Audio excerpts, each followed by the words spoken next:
Jamais dans cette salle, la gauche n'a réuni autant de monde que nous le faisons ce soir. Jean-Luc Mélenchon, c'est le candidat qui monte dans les sondages. Crédité de 11%, ce chiffre est le résultat d'un travail de fond. Tout ça tombe pas du ciel, hein. On a travaillé comme des fous et c'est pas Jean-Luc Mélenchon et ses discours, comme on essaye de résumer notre campagne à un show.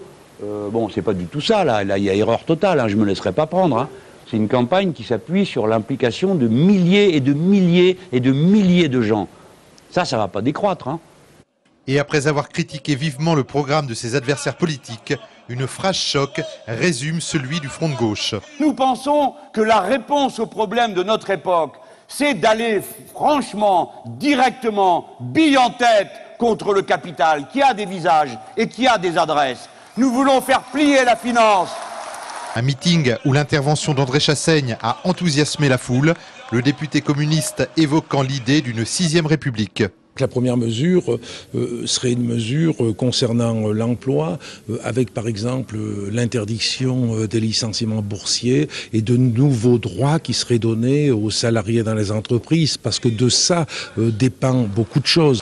Un meeting qui semble avoir séduit les spectateurs. Ça représente vraiment la gauche de la gauche et ça réunit tout le peuple. Voilà. Je pense que c'est le vote utile. C'est un discours qui change vraiment avec les autres, qui tranche complètement. Extrêmement convaincant, le meilleur pour l'Élysée, et ça ne fait pas de doute. Jean-Luc Mélenchon a enfin appelé à une marche pour la 6e République le 18 mars à Paris, puis dans d'autres grandes villes, pour lancer ce qu'il appelle une révolution citoyenne.